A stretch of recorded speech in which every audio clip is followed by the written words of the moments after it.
Assalamualaikum warahmatullahi wabarakatuh.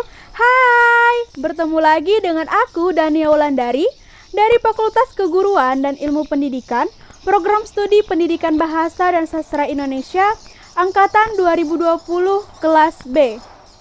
Pada pertemuan minggu lalu, kita telah membahas materi tentang pengantar hakikat sejarah sastra. Nah, pada minggu ini, aku akan membahas materi tentang sejarah sastra periode 1900 sampai dengan 1933.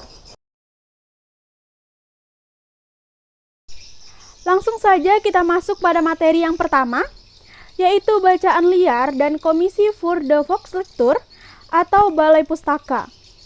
Istilah bacaan liar sendiri pertama kali diucapkan oleh Rinckes pada tahun 1914 untuk tulisan-tulisan kaum pergerakan, baik berupa novel, roman, puisi, artikel, maupun buku pemikiran.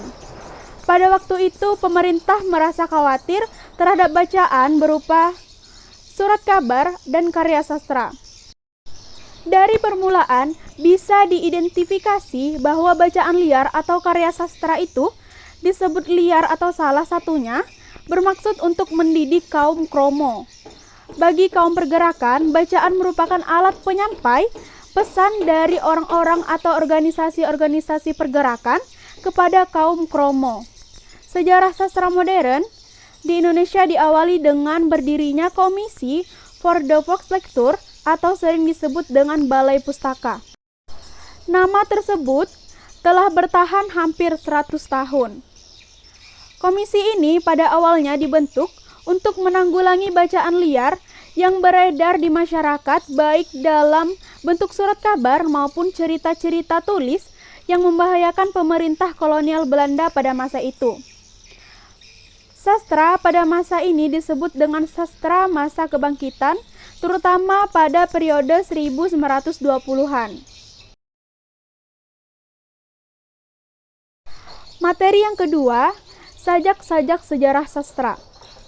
Pada masa ini, terkenal dua tokoh. Yang pertama ada Muhammad Yamin dan Rustam Effendi.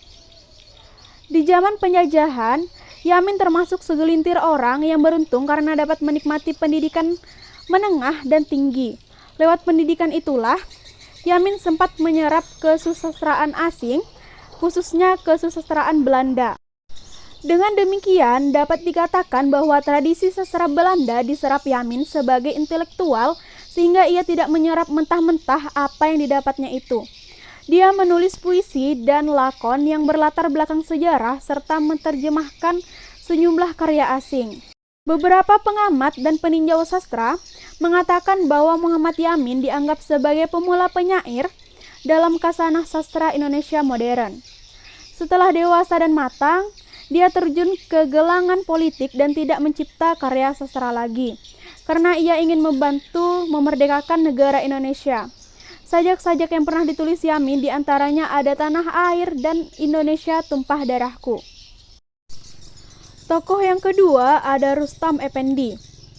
Rustam Effendi ini sebelumnya bekerja menjadi guru, tapi tidak lama kemudian ia terjun ke lapangan kebudayaan dan politik setelah adanya satu peristiwa pada tahun 1926 sampai dengan 1927, yaitu pemberontakan PKI disilungkan gagal akibat ditumpas oleh polisi Belanda DNKNIL. Dia meninggalkan Indonesia dan pergi ke Belanda. Hingga setelah Perang Dunia Kedua, dia bekerja di sana, bahkan pernah mewakili suatu partai politik dan duduk sebagai anggota parlemen. Sajak-sajak yang pernah ditulis Rustam Effendi ini diantaranya ada Cahaya Merdeka dan Tanah Air. Materi yang ketiga yaitu Balai Pustaka dan roman-romannya. Roman Ajab dan Sengsara buah tangan Mirari Srigar merupakan kritik tidak langsung kepada berbagai adat dan kebiasaan buruk kuno yang tidak lagi sesuai dengan zaman modern.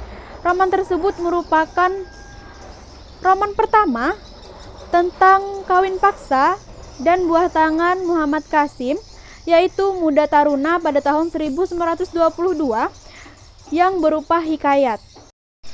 Persoalan pemilihan jodoh dan campur tangan kedua orang tua dalam pernikahan anaknya terdapat pula dalam roman lain terbitan dari Balai Pustaka, misalnya roman berjudul Karam dalam Gelombang Percintaan pada tahun 1926 merupakan buah tangan Kejora. Selanjutnya ada Pertemuan pada tahun 1927, buah tangan dari Abbas Sutan Pemonjak. Selanjutnya ada Salah Pilih tahun 1928, karangan Nur Sultan Iskandar. Selanjutnya Cinta yang Membawa Maut 1926, karangan Abdul Ager dan Nursinah Iskandar.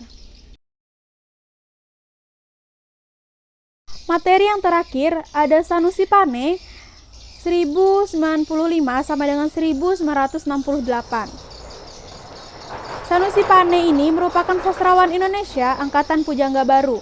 Bakat seni mengalir dari ayahnya, yaitu Sutan Pangubaan Pane, seorang guru dan seniman Batak, Mandailing di Muara Sipongi, Mandailing Natal.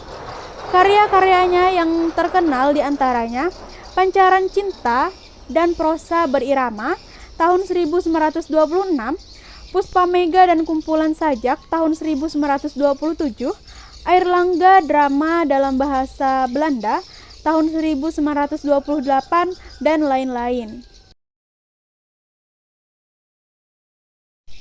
Kesimpulan dari materi yang kusampaikan hari ini adalah sejarah sastra merupakan cabang ilmu sastra yang menyelidiki perkembangan cipta sastra sejak awal pertumbuhannya hingga perkembangannya sekarang. Berawal dari orang-orang bumi putra dan priayi yang dibolehkan bersekolah sampai menjadi cerdas dan pintar, lalu mulai menyadari bahwa bangsa Indonesia ini adalah bangsa yang dijajah. Untuk menyadarkan masyarakat bahwa bangsa Indonesia dijajah, mereka membuat surat-surat kabar agar para priayi yang hobi membaca buku atau lainnya dapat menyampaikan kepada masyarakat yang belum dapat membaca dikarenakan oleh pembodohan yang dilakukan orang Belanda pada masa itu. Sekian dulu untuk video pembahasan hari ini. Sampai bertemu lagi di video-video selanjutnya. Terima kasih karena telah menonton videoku dari awal sampai akhir ini. Aku ucapkan banyak-banyak terima kasih. Semoga kalian yang melihat video ini dari awal sampai akhir mendapatkan intisari dari apa yang aku bahas. Cukup sekian dulu. Terima kasih. Wassalamualaikum warahmatullahi wabarakatuh. See you semuanya. Jangan lupa like, comment, and subscribe ya.